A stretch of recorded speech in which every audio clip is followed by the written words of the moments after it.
Itong nakaraang mga araw, hindi ako nakapag-upload kasi lumipat kami ng bagong apartment namin. So ngayong araw, itutur ko kayo sa aming bagong apartment. So punta tayo muna dun sa kusina. Ito yung kusina namin. Hello. Dito si Mrs. Busy siya sa pagtimbang ng mga prutas. Ito yung binigay ni Mama. Blackberries at saka yung red berries. Ito.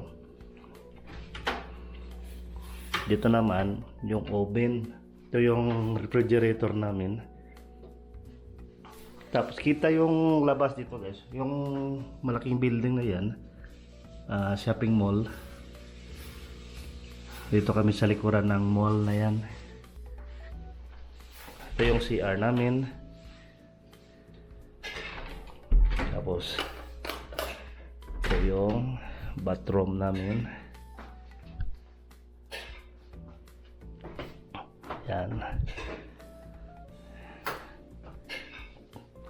Cabinet.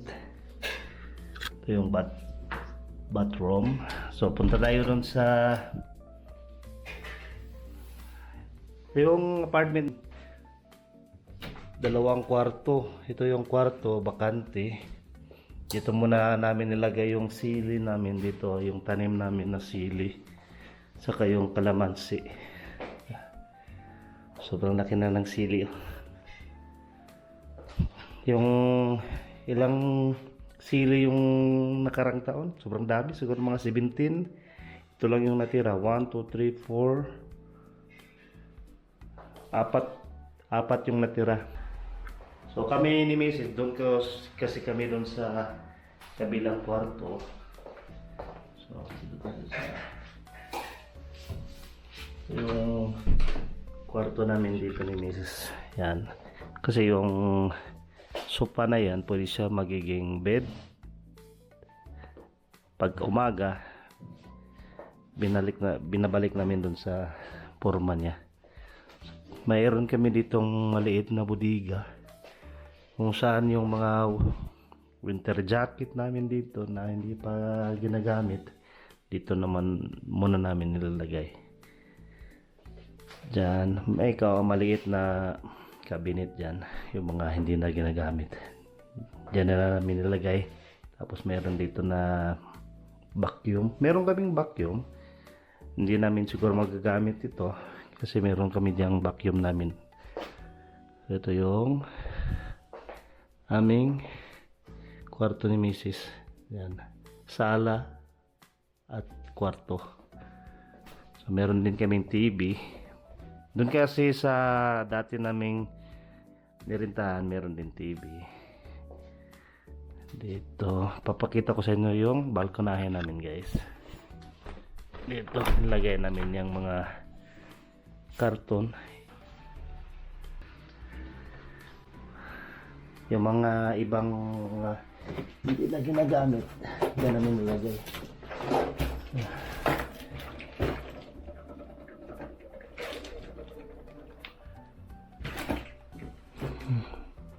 Nakalimutan kong baliktad. So dito mayroong malaking bintana, kitang-kita yung labas. Yung area na yan na dyan, yung mga bintahan ng mga sasakyan, diyan ako bibili ng sasakyan next year kung may pera. So bagong apartment namin dito ni Mrs. Dito mas komportable dito kaysa doon sa kung saan kami kasi maingay doon ba. Dito sobrang tahimik. So dyan sa labas, ipakita ko yun sa inyo yung labas dito.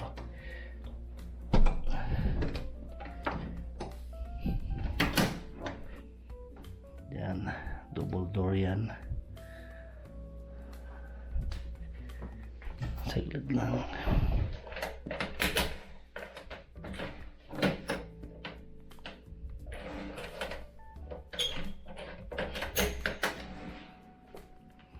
dito. Yan, nasa fourth floor. Nasa fourth floor kami ngayon. Ito yung elevator.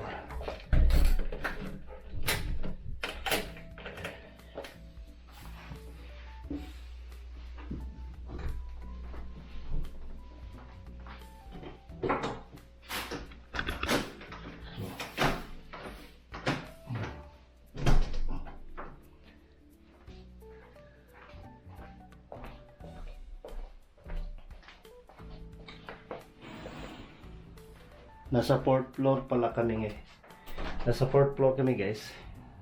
Dito. Kasi yung dati namin na apartment, nasa ground floor kami. Sobrang lamig doon pag winter season. Kahit nga summer, sobrang lamig. Hindi namin mapipil yung init. Pag winter season talaga, sobrang lamig doon. Kaya decision namin ni Mrs. na lumipat ng ibang apartment. So yung apartment naman namin na dati, yung monthly doon is $350. Dito naman $500 yung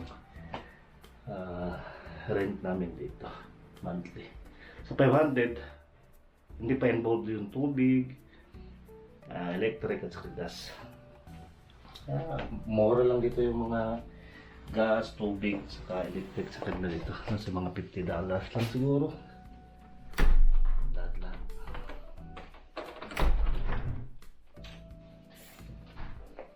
So, ito na yung bahay namin. Hello. Está tirat? Da. At dito sa lahat. На вот. Я Бесит. поставила в морозильник. А ты его поставил в морозильник? Да, это можно смузи делать. Это mama. Binigay ni mama yan. Prutas. So yun lang guys. So, see you in my next video. Next video pala guys, ipapakita ko dito sa inyo yung labas. Yung kung saan may mga magagandang mga tanawin. So in my next video. So, thank you for watching and see you next time. Bye bye.